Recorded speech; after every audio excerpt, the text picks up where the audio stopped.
Welcome to Level Grind. I'm Tyler from 2-Hit Combo, and today we're reviewing MLB The Show 12 for the PlayStation Vita. Now, I haven't really played a baseball game on a video game console since Ken Griffey Jr., so when I put this game in and played it, I found out that things have changed.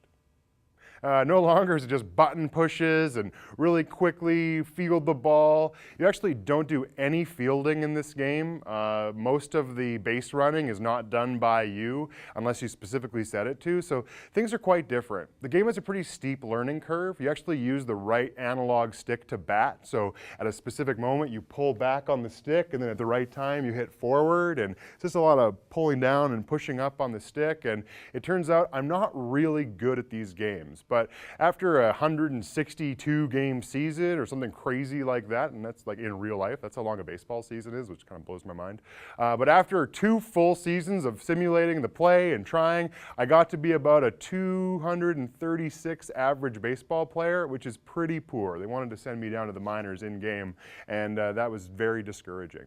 But what I will say is after I got over that learning curve, I actually had a lot of fun with it. The animations are good, not as many as in the PlayStation 3 version, and the commentary is a little dull. Definitely brought down a little bit because it's on a handheld platform, but one of the cool features with it is that if you have the game for the PlayStation 3, you can save into the cloud or the internet and load that save from your Vita and keep playing your stats and your season on the road. So if spending $40 on a baseball game wasn't enough, why not spend $100 and buy 2 of the same baseball games so that you can play on the go? I'd only recommend that for the most serious of players, but it's definitely a nice touch that if you're a gigantic baseball fan, you might get some use out of it. For Canadian audiences, the cover of the Canadian version has Jose Bautista on the cover, and not some Boston Red Sox dude who I've never heard of. So it was kind of neat to see that.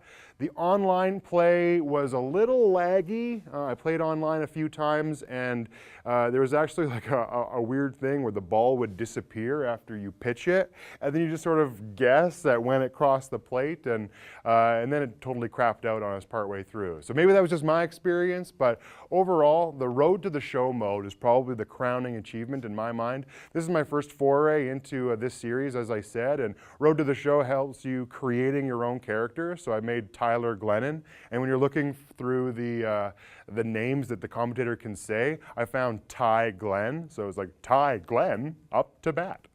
Which is kind of interesting, and you actually play as yourself the entire game. So every time I'm at bat, I hit. If I got to the first base, I'd be the base runner.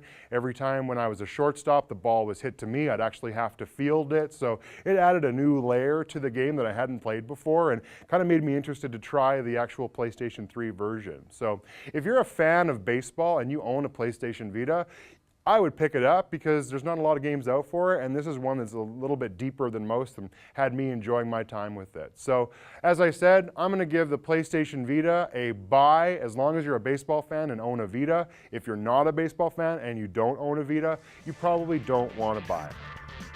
For Tyler, you just leveled up.